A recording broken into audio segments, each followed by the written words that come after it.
Good morning students. परिसंचरण तंत्र के बारे में हम पढ़ रहे थे।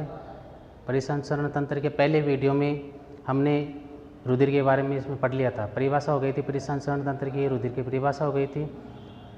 रुधिर के जो दो भाग है, प्लाज्मा, निलंबित कणिकाएँ, उनके बारे में निलंबित कणिकाओं को 3 भागों में बांटा गया था। ये सब उसमें हो गया था। पहला पॉइंट था वो रक्त था। दूसरा पॉइंट आज हम पढ़ेंगे हृदय के बारे में। हृदय की संरचना। हृदय की संरचना बनानी किस तरह से आपको वो ध्यान रखना। यहाँ से आप शुरू करके और इस तरह से ये त्रिकोणाकार सा ये बनाना है। उसके बाद में यहाँ से ये आलिंद है, ये बनानी है। और यहाँ से फिर ये जो फुफ्फुसी है, महाधमनी है ये, और इधर से ये महाधमनी है जो शरीर के अंगों तक रुधिर ले जाती है, ये बनानी है। सबसे पहले है हृदय की संरचना। हृदय की संरचना में आपको सबसे पहले इसके बारे में बताना कि हृदय क्या है। हृदय एक पेशीय मांसल अंग है जो खोखला होता है, बंद मुट्ठी के आकार का होता है। खोखला हुआ बंद मुट्ठी के आकार का होता है और ये वक्ष गुहा में स्थित होता है। इसका वजन लगभग 250 ग्राम से 350 ग्राम तक होता है। 250 ग्राम से 350 ग्राम के मध्य इसका वजन होता है। पहले पॉइंट में आपको यह बताना है।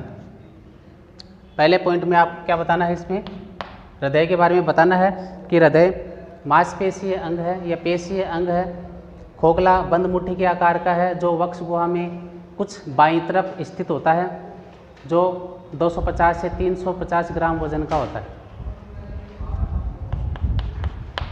दूसरा पॉइंट यह है 4 कक्षों में विभाजित होता है। ऊपरी 2 कक्ष जो अपेक्षाकृत छोटे होते हैं वो कहलाते हैं आलिंद, और नीचे के ये 2 कक्ष जो अपेक्षाकृत बड़े होते हैं ये कहलाती है निलय। ये बताना आपको दूसरे पॉइंट में। तीसरा पॉइंट, बायां आलिंद और बायां निलय, इनके मध्य जो ये कपाट है यहाँ पर, इसको बोलते हैं द्विवल्नी कपाट। और दाएं आलिंद और दाएं निलय के मध्य ये जो कपाट है इसे कहते हैं त्रिवल्नी कपाट। तीसरे पॉइंट में आपको कपाट के बारे में बताना है कि बाएं आलिंद और बाएं निलय के मध्य द्विवल्नी कपाट पाई जाती है और दाएं आलिंद और दाएं निलय के मध्य त्रिवल्नी कपाट पाई जाती है। चौथे पॉइंट में आपको बताना है फेफड़ों से शुद्ध रुधिर फुफ्फुसीय शिराओं द्वारा बाएं आलिंद में आता है। ये प्रश्न पूछ लिया जाता है कई बार, छोटे प्रश्न है उनमें से, कि फेफड़ों से शुद्ध रुधिर है ये हृदय के कौन से कक्ष में आता है। फेफड़ों से शुद्ध रुधिर फुफ्फुसीय शिराओं द्वारा हृदय के बाएं आलिंद में आता है, जो बाएं निलय से होता हुआ महाधमनियों द्वारा शरीर के अंगों तक पहुंचाया जाता है।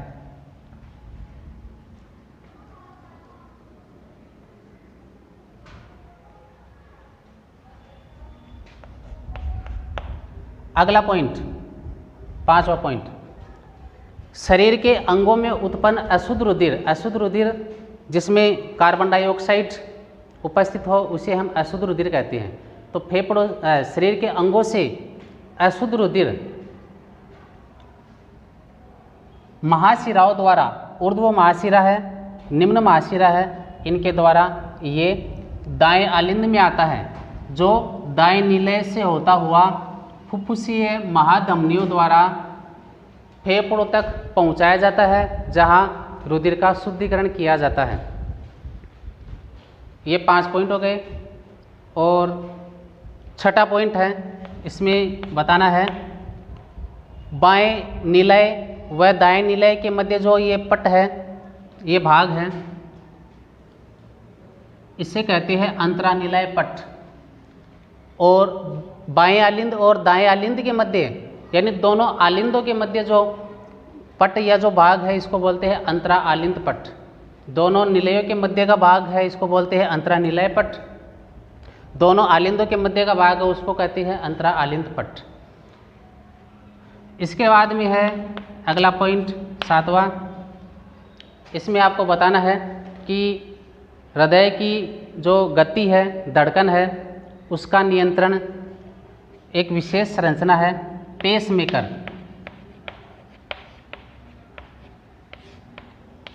पेसमेकर द्वारा हृदय की धड़कन या गति का नियंत्रण किया जाता है।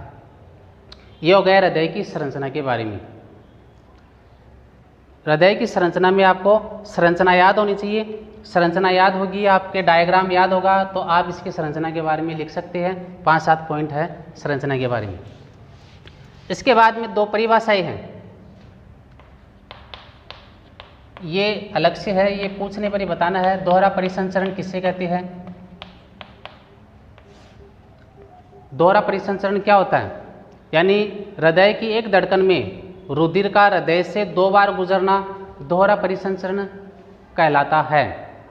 यानी रक्त परिसंचरण के दौरान, रक्त परिसंचरण के दौरान रुधिर का हृदय से 2 बार गुजरना दोहरा परिसंचरण कहलाता है। दोहरा परिसंचरण कहलाता है। हृदय की एक धड़कन में या रक्त परिसंचरण के दौरान रुधिर है हृदय से 2 बार गुजरता है, इसे कहती है दोहरा परिसंचरण। और दोहरा परिसंचरण का महत्व क्या है? इसका महत्व है शुद्ध व अशुद्ध रुधिर को मिलने से रोकना। ये दोहरा परिसंचरण का महत्व है। दोहरे परिसंचरण के कारण से शुद्ध अशुद्ध रुधिर है, ये अलग अलग रहती है। इसके बाद में एक परिभाषा और है, हृदय चक्र। हृदय चक्र किससे कहा जाता है? हृदय चक्र, हृदय का जो एक स्पंदन प्रारंभ होता है उससे लेकर के अगला जो स्पंदन प्रारंभ होता है उसके मध्य हृदय के विभिन्न भागों में होने वाले जो क्रमिक परिवर्तन है उसे हृदय चक्र कहा जाता है। हृदय के एक स्पंदन प्रारंभ होने से लेकर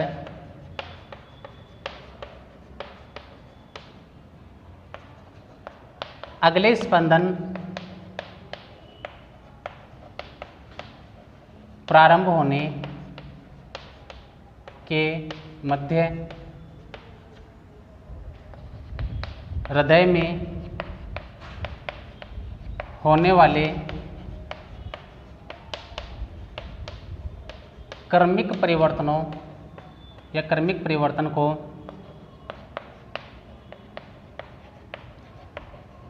हृदय चक्र कहते हैं।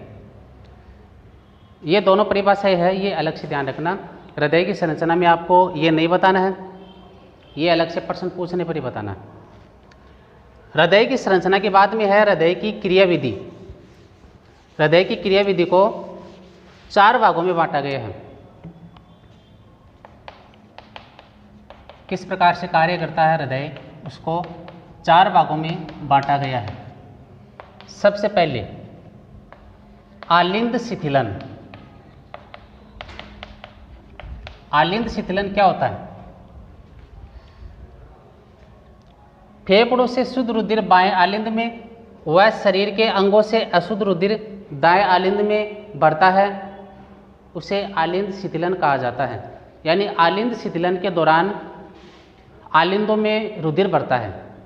फेफड़ों से शुद्ध रुधिर बाएं आलिंद में बढ़ता है और शरीर के अंगों से आने वाला अशुद्ध रुधिर है जो शिराओं द्वारा आता है, ये दाएं आलिंद में बढ़ता है।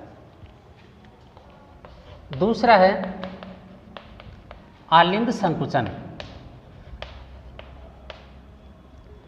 आलिंदों में रुधिर बढ़ने के पश्चात जो हृदय की गति का नियंत्रण करने वाली संरचना है पेसमेकर, तो इसके कारण ये आलिंद संकुचित होती है। संकुचित होने से क्या होगा?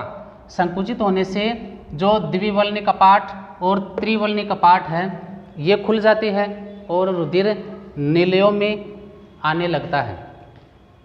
या नीलयों में आ जाता है। संपूर्ण रुधिर नहीं आता है, कुछ रुधिर आलिंदों में शेष रहता है। तो आलिंद संकुचन में आपको क्या बताना है, आलिंद संकुचन के दौरान रुधिर है वो नीलयों में बढ़ता है और उस समय होता है क्या है, जो द्विवल्नी कपाट और त्रिवल्नी कपाट है ये खुल जाते हैं। द्विवल्नी और त्रिवल्नी कपाट खुलने से रुधिर नीलयों में बढ़ जाता है। फिर है निलय संकुचन। इसमें आपको बताना है कि नीलयों में रुधिर बनने के बाद में ये निलय है ये संकुचित होते हैं। ये संकुचित होने से जो कपाट है ये तो वापस बंद हो जाएंगे, द्विवल्नी और त्रिवल्नी कपाट बंद हो जाएंगे और ये जो अर्धचंद्राकार कपाट है महाधमनियों के अर्धचंद्राकार कपाट, ये कपाट खुल जाते हैं। अर्धचंद्राकार कपाट खुलने से रुधिर है वो महाधमनियों द्वारा होता हुआ अंगों तक पहुंचाया जाता है। फिर है निलय शिथिलन। निलय शिथिलन में आपको बताना है कि जब निलय है ये अपनी पूर्व अवस्था में वापस आते हैं, संकुचन के पश्चात वापस शिथिल अवस्था में आते हैं, तो इतने समय के अंदर जो रुधिर आलिंदों में भरा हुआ था ये नीलयों में बढ़ने लगता है, तो उसे कहते हैं निलय शिथिलन। शिथिलन का मतलब है कि इनमें रुधिर बढ़ता है। जब आलिंद शिथिलित होते हैं तो आलिंदों में रुधिर बढ़ता है, निलय शिथिलन होता है तो निलयों में रुधिर बढ़ता है। ये हृदय की क्रिया विधि हो गई। इसके बाद में रक्त परिसंचरण तंत्र का तीसरा भाग है रुधिर वाहिनियां। रुधिर वाहिनियों को धमनी, शिराएं व केशिकाओं में बांटा गया है। मुख्य रूप से तो दो ही होती है इसमें, धमनी और शिराई। कई जगह तीन भी नाम आ जाता है, धमनी, शिराई व केशिकाई। धमनी क्या होती है? धमनी मोटी भित्ति युक्त लचीली नलिकाएं होती है, यानी इनकी भित्ति है, दीवार है इनकी रक्तवाहिनियों की, धमनियों की, ये मोटी होती है, लचीली होती है, जो रुधिर को हृदय से शरीर के अंगों तक पहुंचाती है। इनमें रुधिर का प्रवाह तीव्र एवं झटके के साथ होता है। धमनियों में रुधिर का प्रवाह है वो तेज गति से होता है, झटके के साथ होता है। ये गहराई में स्थित होती है और इसके बाद में क्या है, तीन बातें हो गई इसमें। एक तो परिभाषा हो गई कि मोटी भित्ति युक्त लचीली नलिकाएं जो रुधिर को हृदय से अंगों तक पहुंचाती है। दूसरा आपको बता दिएगा कि ये गहराई में स्थित होती है। तीसरा इसमें हो गया कि इनमें रुधिर का प्रवाह तीव्र एवं झटके के साथ होता है। इसके बाद में है शिराई। ये इसका विपरीत हो जाएगा। शिराएं क्या होती है? ये पतली भित्ति युक्त दृढ़ नलिकाएं होती है। इनकी भित्ति पतली होती है और ये इनकी तुलना में दृढ़ होती है, कुछ कठोर। पतली भित्ति युक्त दृढ़ नलिकाएं जो रुधिर को, जो शरीर के अंगों से रुधिर को हृदय तक लाती है। ये रुधिर को अंगों से हृदय तक लाने का कार्य करती है। ये गहराई में स्थित नहीं होती है और इनमें रुधिर का प्रवाह अपेक्षाकृत कम वेग से होता है। ये बिल्कुल धमनी का विपरीत हो जाएगा। इसमें दोनों में अंतर पूछ सकते हैं, धमनी और शिरा में कोई चार अंतर बताइए। तो धमनी क्या है? मोटी भित्ति युक्त लचीली नलिकाएं है। शिराएं क्या है? पतली भित्ति युक्त दृढ़ नलिकाएं है। धमनियाँ रुधिर को हृदय से अंगों तक पहुंचाती है। शिराएं अंगों से रुधिर को हृदय तक लाती है। धमनियाँ गहराई में स्थित होती है जबकि शिराएं कम गहराई में स्थित होती है। धमनियों में रुधिर का प्रवाह तीव्र और झटके के साथ होता है जबकि शिराओं में रुधिर का प्रवाह कम वेग से होता है। इसके बाद में है केशिकाई। केशिकाई क्या होती है?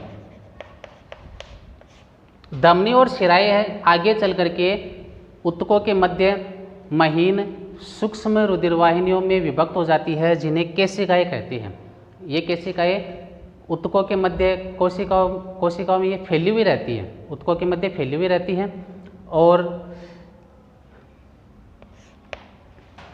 ये धमनी और शिराओं को आपस में जोड़ने का कार्य करती है। ये हो गया धमनी, शिराएं और केशिकाएं। रक्त परिसंचरण तंत्र में रुधिर, हृदय और रुधिर वाहिनियां कंप्लीट हो गया। इसके बाद में है रुधिर वर्ग, ब्लड ग्रुप। रुधिर वर्ग 4 प्रकार का होता है। ये 4 प्रकार का रुधिर वर्ग है। ये किस आधार पर होता है? 2 प्रकार के प्रतिजन के आधार पर। 2 प्रकार के प्रतिजन कौन से होते हैं? ए व बी प्रतिजन। रुधिर वर्ग 4 प्रकार का होता है। इसमें एक परिभाषा ध्यान रखना, ये परिभाषा है ABO समूहीकरण। किससे कहा जाता है? ABO समूहीकरण।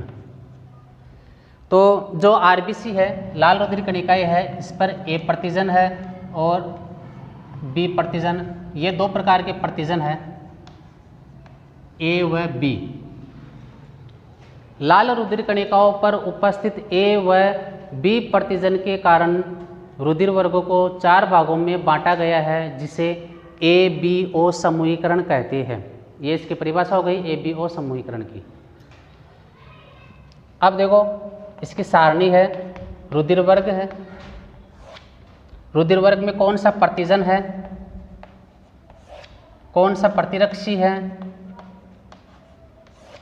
दाता, यानी ये रुधिर वर्ग किसको रुधिर दे सकता है, और ग्राही यानी कौन से वर्ग का ये रुधिर ले सकता है। सबसे पहले रुधिर वर्ग है A वर्ग, B वर्ग दूसरा है, C वर्ग AB वर्ग तीसरा, चौथा है O वर्ग। 4 रुधिर वर्ग हैं। A वर्ग के अंदर A ही प्रतिजन पाया जाएगा, B वर्ग में B प्रतिजन पाया जाएगा, AB वर्ग में दोनों आ जाएंगे प्रतिजन, O वर्ग में कोई प्रतिजन नहीं पाया जाता है, यानी प्रतिजन अनुपस्थित होता है, क्योंकि प्रतिजन 2 प्रकार के पाए जाते हैं, A व B। A व B के आधार पर ही रुधिर वर्ग को 4 भागों में बांटा गया है।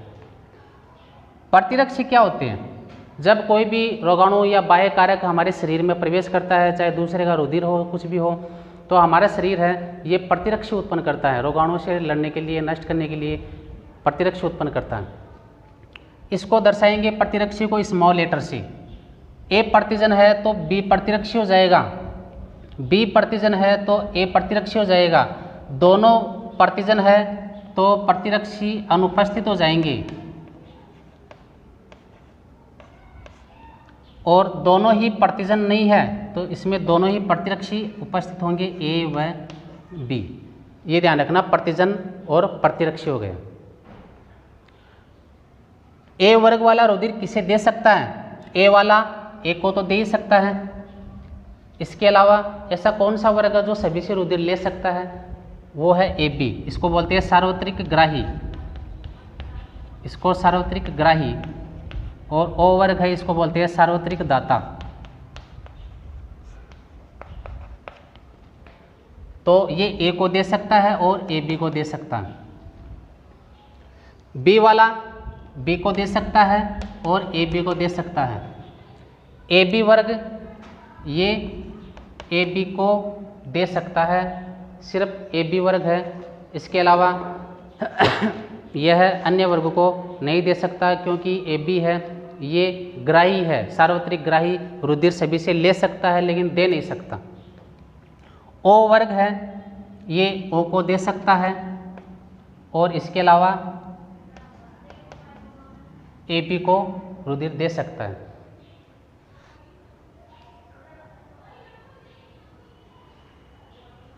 दाता है ये, दाता का मतलब ये सभी को दे सकता है, O, AB, A व B। सार्वत्रिक दाता सभी को रुधिर दे सकता है, सार्वत्रिक ग्राही सभी से रुधिर ले सकता है लेकिन दे सकता है सिर्फ अपने ग्रुप को ही, AB को ही।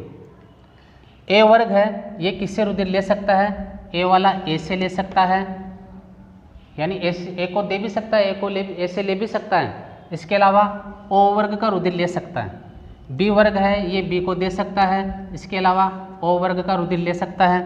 AB वर्ग है, ये दे तो सकता है AB को ही लेकिन ले सभी से सकता है, ए से ले सकता है, बी से ले सकता है, ए बी से ले सकता है, वह ओ से ले सकता है। ये सभी से ले सकता है, इसलिए इसको सार्वत्रिक ग्राही कहते हैं। फिर है ओ वर्ग, ये रुधिर किसका ग्रहण कर सकता है? ओ वाला ओ से ले सकता है। इसके अलावा यह किसी अन्य का रुधिर नहीं ले सकता, जबकि दे सभी को सकता है, ले केवल ओ का ही सकता है। इस प्रकार ये 4 वर्ग हो गए। वर्णन किस प्रकार से करोगे आप? अगर प्रश्न यह किन्हीं 2 रुधिर वर्ग के बारे में या रुधिर वर्ग ए के बारे में पूछ ले, तो रुधिर वर्ग मान लो ए के बारे में लिख रहे हैं आप कि रुधिर वर्ग ए क्या है, तो आपको बताना है कि रुधिर वर्ग ए क्या है। इसमें प्रतिजन ए पाया जाता है और प्रतिरक्षी बी पाई जाती है, और ये ए व ए बी को रुधिर दे सकता है और ए व ओ से रुधिर ग्रहण कर सकता है। इसी प्रकार बी वर्ग के बारे में लिख सकते हैं, ये इसमें प्रतिजन बी पाया जाता है, प्रतिरक्षी स्मॉल ए पाया जाता है, बी व ए बी को रुधिर दे सकता है, बी व ओ से रुधिर ले सकता है। ए बी वर्ग, इसमें प्रतिजन ए व बी दोनों पाए जाते हैं, ए व बी दोनों प्रतिजन, इनको अलग अलग लिखना है। ए व बी प्रतिजन पाए जाते हैं, प्रतिरक्षी अनुपस्थित होती है, ये ए बी वर्ग को दे सकता है लेकिन सभी वर्गों का रुधिर ले सकता है। ओ वर्ग, इसमें प्रतिजन अनुपस्थित होती है, प्रतिरक्षी दोनों पाए जाते हैं ए व बी, ओ वर्ग वाला सभी को रुधिर दे सकता है दाता, तो चारों वर्ग आ गए, लेकिन ले सकता है सिर्फ ओ का ही। तो ये रुधिर वर्ग कंप्लीट हो गए। रुधिर वर्ग का खोजकर्ता कौन है उसका नाम ध्यान रखना। रुधिर वर्गों की खोज किसने की थी? रुधिर वर्गों की खोज की थी कार्ल लैंडस्टीनर ने। कार्ल लैंडस्टीनर इम्पोर्टेंट है, ये पूछा जाता है प्रश्न, रुधिर वर्गों की खोज किसने की थी। तो ये रक्त परिसंचरण तंत्र वाला टॉपिक है, ये कंप्लीट हो गया है। इसमें रक्त के बारे में हो गया, हृदय के बारे में हो गया, हृदय की संरचना और क्रियाविधि दोनों हो गए, रुधिर वाहिनियाँ जिसमें धमनी, शिराएं और केशिकाएं कंप्लीट हो गया, और रुधिर वर्ग बता दिए गए आपको कि कौन सा प्रतिजन पाया जाता है, कौन सा प्रतिरक्षी पाया जाता है, किसे रुधिर दे सकता है और किसे रुधिर ले सकता है। सार्वत्रिक दाता ओ वर्ग, सार्वत्रिक ग्राही ए बी वर्ग है। अगर आवाज़ इसमें कम सुनाई दे रही है तो आप ब्लूटूथ ईयरफोन का उपयोग करके और ये अच्छी तरह आप सुनना है इसको, और नोट्स PDF फाइल द्वारा उपलब्ध करा दिए जाएंगे। नोट्स आप इनके लिख लेना, मैं जो बोल रहा हूँ उसको आप अच्छी तरह सुनना, उसको रोक करके लिख सकते हैं। धन्यवाद।